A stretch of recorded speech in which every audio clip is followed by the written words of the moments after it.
Hello, hello, hello. Hola, hola, hola. Welcome to a new episode of the Yoga for All Bodies video podcast. As you can see on your screen, today I have an incredible guest for you. Leslie Liu is the founder of Reclaiming Your Courage. She's a leading self-defense expert, facilitator, and coach who helps women use their mind, body, and voice to confront someone who is overpowering them without the fear of retaliation. Hi, Leslie, how are you? Hi, Natalia. Thank you so much for allowing me to be here. I'm just grateful to be part of the show today. Thank you for being here. I love the work you're doing. When I first saw you on Instagram, it was like, yes, this is so needed, so important, and it's something that sometimes happens behind doors, and we need to spread it. Everybody needs to know it. Yes, yes, yes. So I would, yes, let me know. Yeah, I love that. I'm just feeding off of your energy, like I say. Thank you so much. Thank you. So I would like to start with the first question. How did you become a self-defense expert? What's your story? Yeah, so I've been a martial artist for over 20 years. So when I was a little girl struggling with my weight and being bullied as a kid, my mom signed me up for a Taekwondo camp one day. And the story of how I even came to really be grounded in self-defense is that at a very early age, I was a victim of sexual assault. And so that experience really, as a survivor, shaped me in more ways than one over the course of the years, and really having an impact on how I viewed my body, how my mental health, and kind of the ways in which I kind of moved in and out of situations. But the one thing that I always had all of my life was knowledge of martial arts. And so using those principles and what I learned there, how could I translate that into something that would take me from a dark place to a place that was more of a calming light? And so I think last year with the pandemic, it really amplified a lot of problems for a lot of people, of things that were already there. And so I was struggling a lot in a lot of different ways. Kind of the words that we say to ourselves of I'm not good enough, I'm not strong enough. And so the only thing that has ever helped me get out of any difficult situation is knowledge of martial arts. So how do you take that and apply that to what women have to go through? And so I essentially was able to take that and say, okay, well, self-defense for women is more than just teaching them how to kick a pad. I tell people, it's not just about teaching technique, it's really about helping support women in a very inclusive way, in the way that you do with yoga. It's helping people develop a mindset, practice using their voice in speaking up, and being comfortable with honoring where their body is and understanding how movement would work in a situation that makes them feel very vulnerable. I got all the chills with what you were mentioning. Yes, yes, yes. For example, for me, when I hear self-defense, it's like you were saying, it's like, okay, that you need to punch, that you need to learn how to do that. But there's a progression in the way you can face a difficult situation, a situation that maybe you even feel uncomfortable, situations that are normalized by society. Yes, yes, yes. Yeah. What are some situations that kind of come to mind for you that make you feel especially vulnerable? I have so many memories, especially growing up. I grew up in Chile, that the society is very focused on men, jokes about sex, about the way you look, about women being less worthy, less intelligent, where everyday talk. And I always, every single time that I speak about this topic, it comes to my mind the relationship I had with some teachers when I was 12, 15 years old, and I had to hand in a homework or go to the front to write, to solve a math exercise. And they would say things like, "Oh, you're so pretty. When you grow up, you're going to be so gorgeous." Things like that are, why? You are an adult. I'm a kid and you're telling me that? And I must admit, I froze up. Or even, thank you. And why? Because we don't have the tools as women, I think. Yeah, that's so incredibly powerful what you're sharing, and thank you for sharing that with us. And that's a common experience across different cultures, right? That experience, and I love what you're saying is like we're not taught at an early age what those tools are. So I developed a system around giving women the tools. What are things that you could actually say, and really spending the time of like, you actually have to hear yourself fighting back. We have to start somewhere in saying, I'm uncomfortable with. What does pushing back and putting a healthy boundary sound like? We don't talk about these things. When I was a kid, it's like, we feel it, but we sweep it under the rug. We don't talk about that. Okay, but and it goes hand in hand with what you're talking about with self-defense, whether it's physical or whether it's verbal.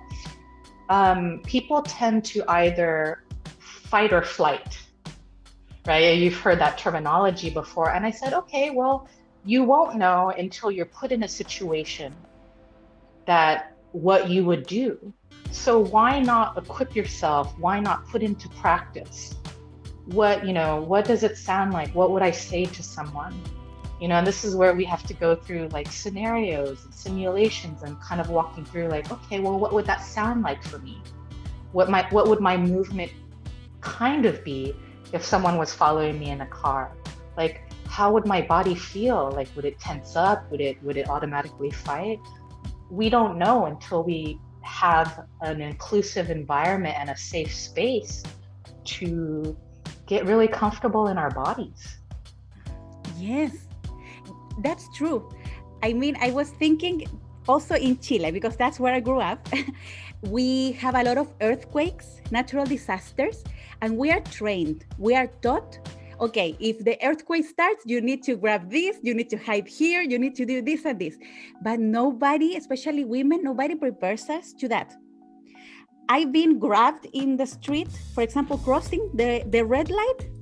I'm walking and my breast had been grabbed, my glutes had been grabbed, and that's horrible. And nobody tells you how to react. Of course, I froze and I kept walking, but it's not correct. And it's always men doing that, not women.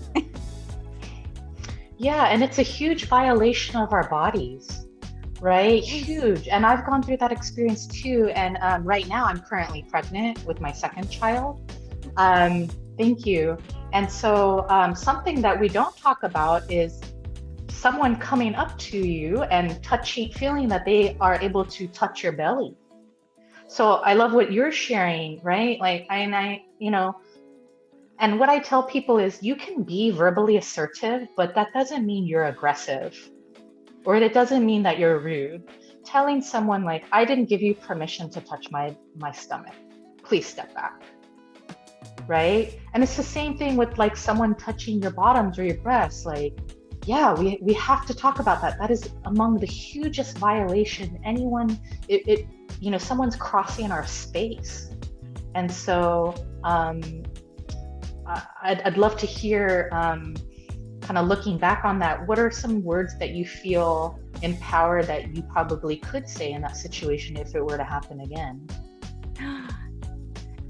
To be totally honest, I think up to this day, and I get emotional when I speak about this, I would say I don't have the tools.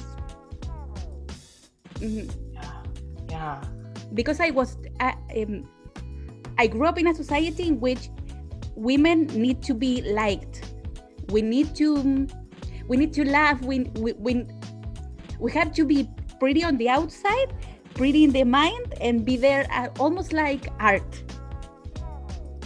So for me, yes, this is a challenge.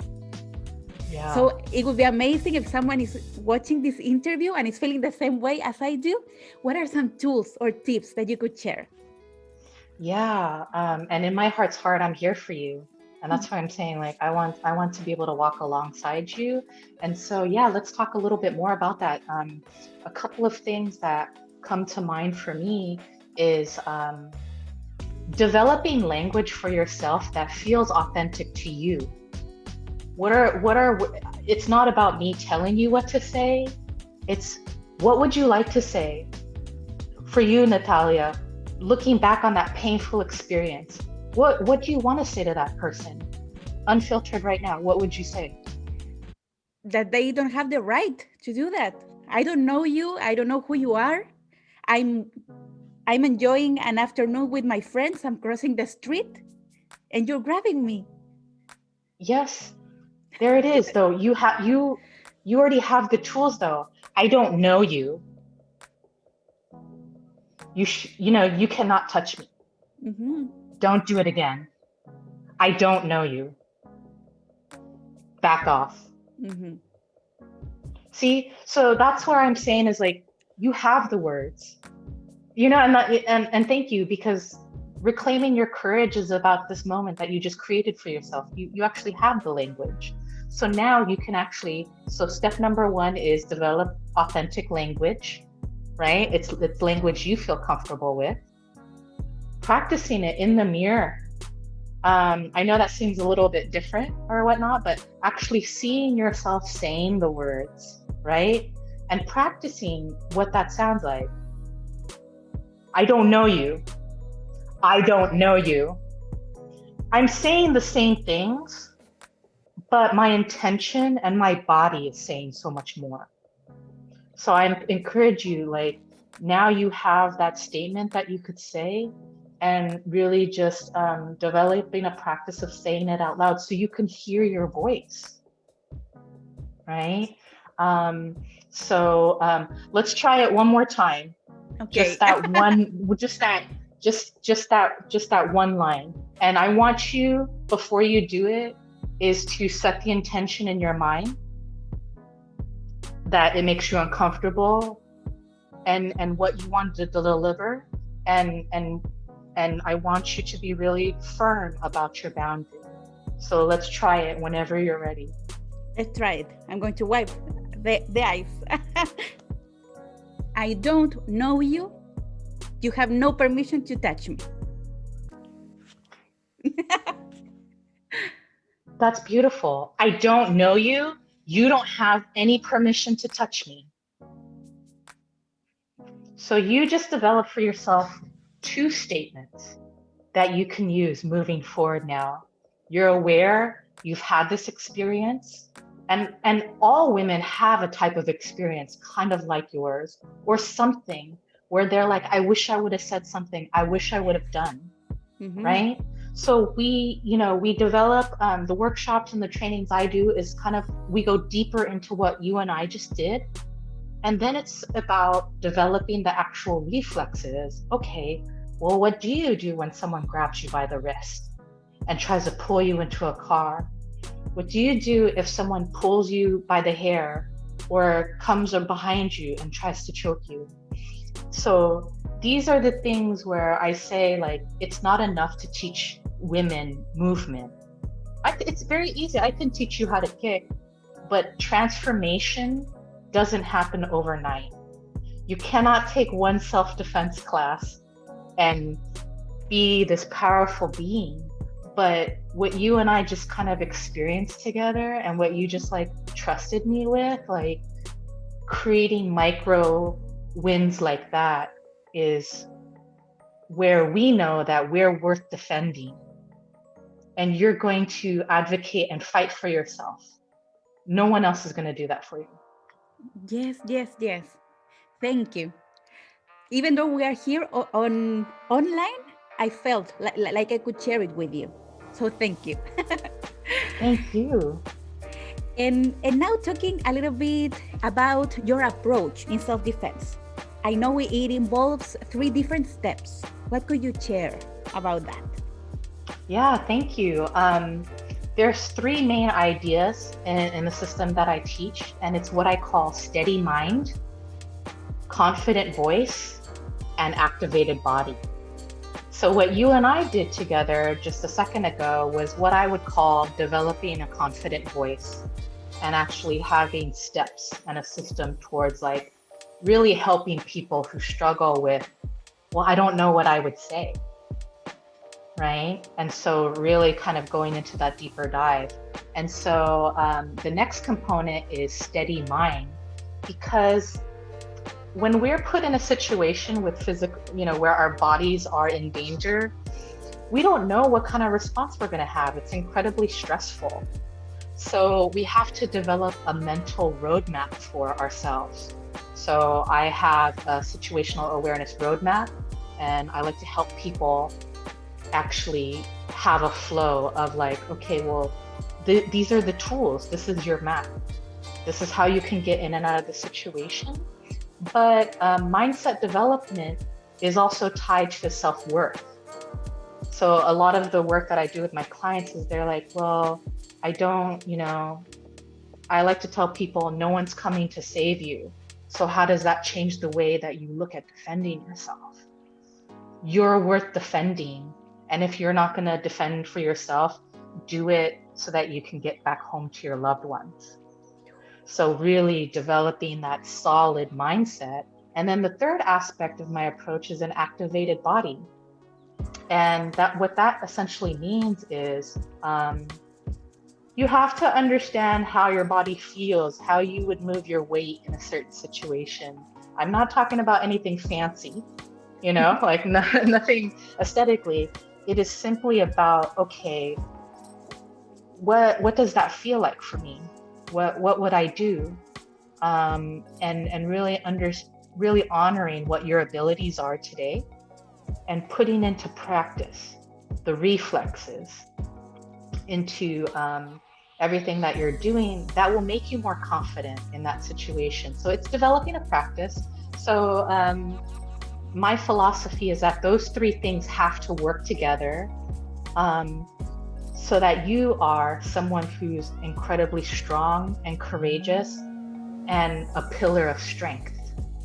And I really love what you do, Natalia, for Yoga for All Bodies, because I could look at something like yoga, which most of my life I'm like, I don't like yoga because I have a certain viewpoint of how it's supposed to look because people make it look a certain way. And I struggled that my body wasn't moving in that way. Right. And I'm like, oh, I'm just not good at this. Right.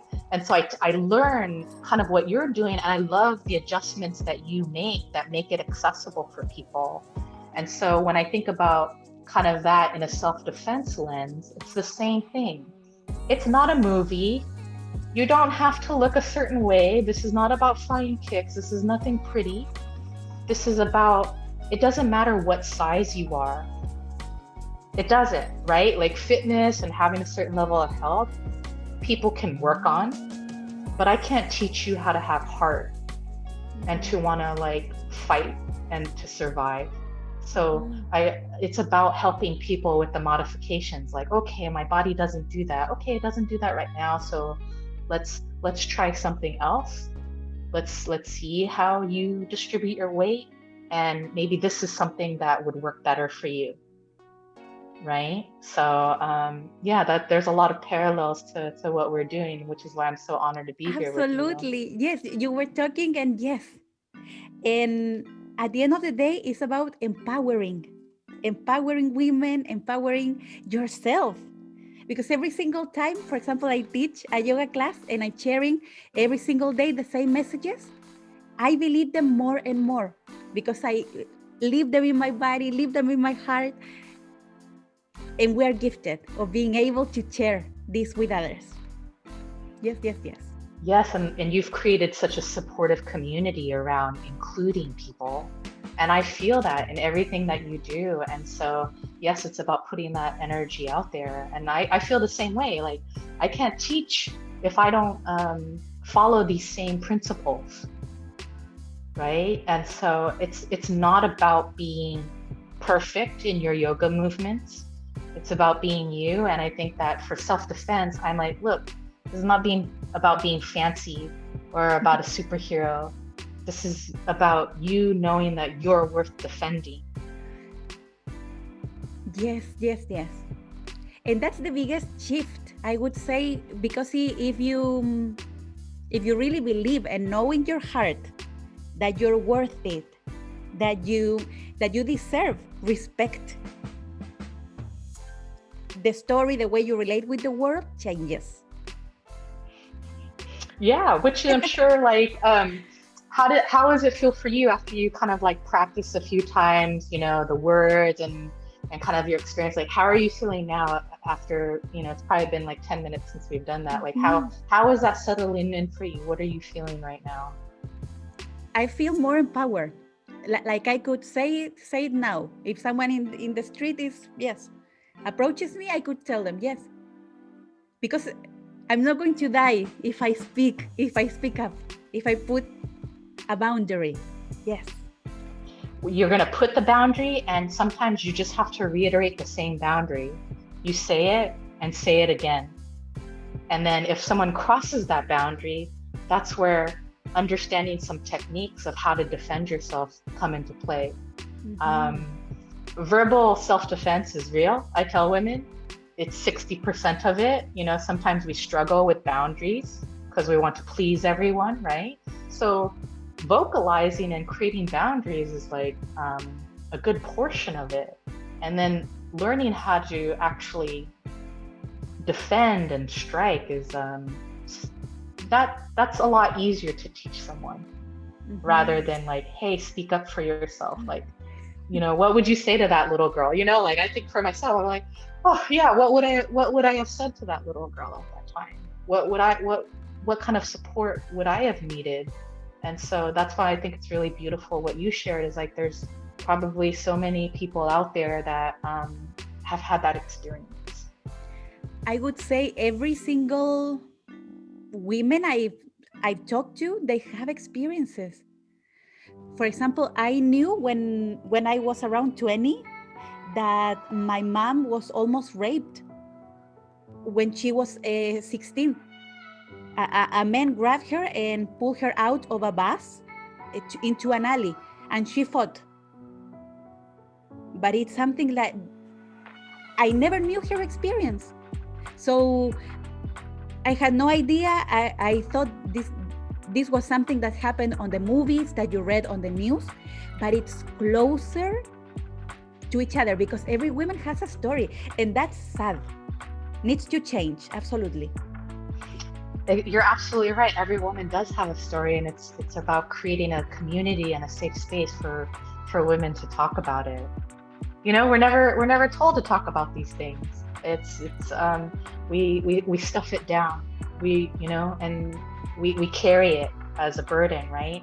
And so I feel like my job as a coach is really about holding space for the women around me, because I do know that there's so many women that come to me that have an experience. So being able to hold space for you, and just for you holding space for me today, like you're saying, I don't know you, and I feel it though through Zoom today, and that's what I really essentially hope to continue to build with women. Mm-hmm. Lovely work, amazing work, yes, and super needed. I was right now thinking that the last time I went to Chile, I was already 30 years old, and I met with some school friends. And I don't know how we end up talking about this, but when we were little, we never spoke it among ourselves. We just let it be. That's life. That's how it is. And yes, so I'm so happy we're here today. Hopefully, young people are watching this interview to really know that it's not normal, that if you feel uncomfortable in any situation, it's not normal. You don't have to push through it. No, it's not normal. It's not normal, and follow your instincts, follow your gut. If something feels weird, it's weird. Mhm. If something feels like a violation, even if someone didn't touch my butt, it's about people understanding, well, what's your comfort level? for some people, I say, okay, well, how comfortable do you feel with someone standing how close to you? For some people, it's 2 feet, 6 feet. Some people, it's this close. But understanding like what's your measuring stick, and what would you say to someone if they came close to that boundary, right? So sometimes it's not physical. The attackers are not physical. Sometimes the attackers are mental, and sometimes the attackers are ourselves. And that's what I like to talk about a lot. But I think you really hit something that I can connect with, because I probably have like 30 years worth of trauma of other experiences that had happened when I was younger, and had talked about it with a close friend because we were at a Wu-Tang concert. And I'm like, hey, all this intergenerational trauma and this trauma we experienced. And we talked about it, and it was like, we knew what had happened to me in terms of me getting groped, and it was just an unpleasant experience, but we never talked about it until I started, confronting the work that I was doing. And so those are the things right now, as we're kind of going into a different time in this world, is like really just like helping people, asking questions, and asking meaningful questions, and being willing to listen, even if what you hear makes you a little bit uncomfortable, because it makes you question. Yes. So yeah, like that's beautiful what you shared. And this conversation is super deep. Yes. But these conversations that might be hard, that struck the soul, but we need to have them. Yes, yes, yes. Yeah. And it goes hand by hand with yoga. For example, in yoga, there's this like power struggle, especially between the teacher when you are in these intense trainings, 200 hours, 300 hours, 500 hours. And sadly, more stories about sexual harassment or situations that are uncomfortable, especially one more time for women, are coming up to light. And so one more time, these are tools that we need to have. I have never experienced something that in yoga during my trainings or during my teachings or classes that made me feel uncomfortable, but I've spoke with so many women, one more time, that have felt it. When they adjust you in yoga poses, when you feel like you need to pay, I don't know, with your body, with your presence for some of those teachings. So one more time. Wow. Yeah. Oh my gosh. It's like I'm thinking of the same thing, because it happens in traditional environments with self-defense. Whether it's a creepy male instructor or the way someone's correcting. And I felt that, growing up, like, now that I look back, I didn't want to be touched that way and corrected that way. So you tapped into something for me as well with yoga and self-defense. It's like, we feel it in our bodies, and the very things that we're supposed to use to heal, which is the yoga, or in my case, the martial arts, like, we've got to be able to release it somehow. It's supposed to be a safe space. We want to go there to heal, but we also have to talk about the things that aren't right, which is the sexualization. Like, I'm just going to say it. I'm going to put it out there, right? Like, I got a big butt, you know what I'm saying? Like, there has definitely been plenty of times where a male instructor has stood behind, and I have stormed out of classes, and I have said things, and I as I'm talking to you, I'm like, that's probably the reason why I had a bad taste in my mouth and didn't want to go to a yoga class, right? Because of creepy instructor. Same thing for some women and self-defense classes, like, oh, creepy instructor violated me, I'm not going back to that. Yes, yes. So for example, even though in my first training I learned how to do all these manual adjustments, I don't do them. Because one, I think that yoga is an experience that comes from within. So I don't care if your warrior 2 doesn't look like a warrior 2. I don't care. For you, that's your warrior 2. Amazing, embrace it. So I'm not going to go there and touch you. So I don't do it, and I don't let anybody touch me also in other classes. But there's some people Yeah. that like and enjoy those adjustments, and that's where the line gets a little bit blurry because you can find all those creepy instructors that are using yoga for other things. Yeah. I mean, what you're talking about is very powerful, right? There has to be a fine line between verbal consent, right? It's the same thing when I'm teaching, right? I have to ask for permission. Like, do I have your permission? Like, do you want that? Or we can do plenty of things. I love what you were saying. You're like, I love what you're doing. Embrace it. Yes, it's the same thing. But sometimes people do want the adjustments or the contact, but it's really what you and I are talking about is consent. Having an agreement of how you're going to work together in that session is so important.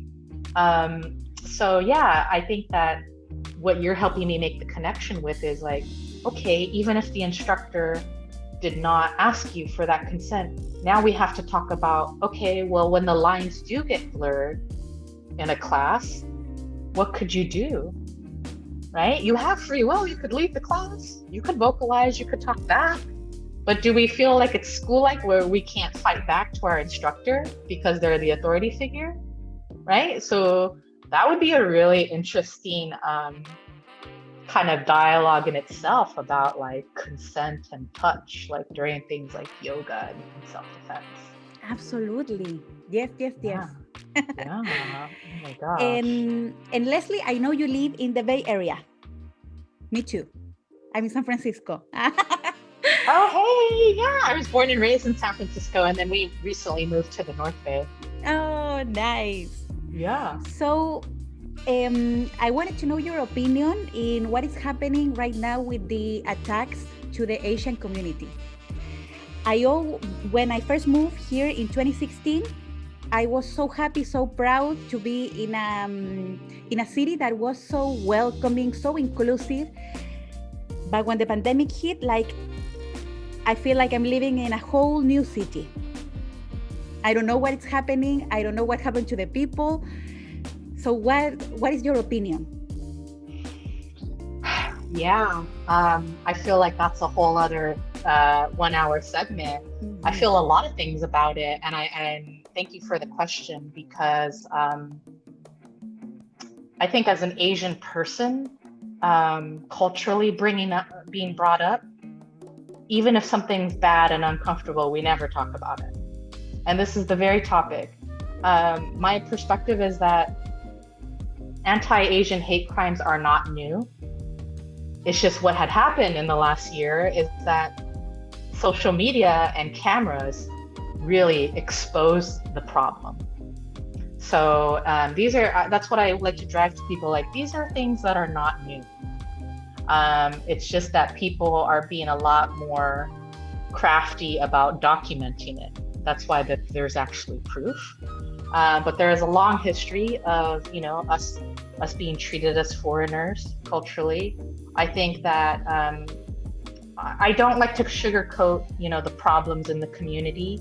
I think that what set it over the edge for me were the Atlanta shootings. And that, as a woman, just amplified being not only a woman, but an Asian woman being hypersexualized, the fetishization. We saw something really tragic, and then what we saw was that the media was protecting the perpetrator. The media was saying, like, having sympathy for him. Oh, well, they made me do it because they enticed me, right? He was having a bad day. And that, I think, as a community for us, that, for some of us who are naturally like, we just don't talk about it because, even within our own families, we don't talk about these things. We don't bring shame. We don't bring guilt, right? But that instance was something that set it over the edge, where now a lot of activism in the community, and then you start seeing movements around really talking about stop AAPI hate. Again, nothing new, but this was a prime example of something that was so traumatic and so blatantly violent against Asians. But even with something as powerfully tragic as that, we still were pit as invisible. We weren't highlighting the victims. We weren't talking about the problems. And it's been over a year. There's not enough that's happening in terms of protecting communities. Um, and it is the city that is becoming unrecognizable. It's not happening just in San Francisco. It's happening in cities all across the world.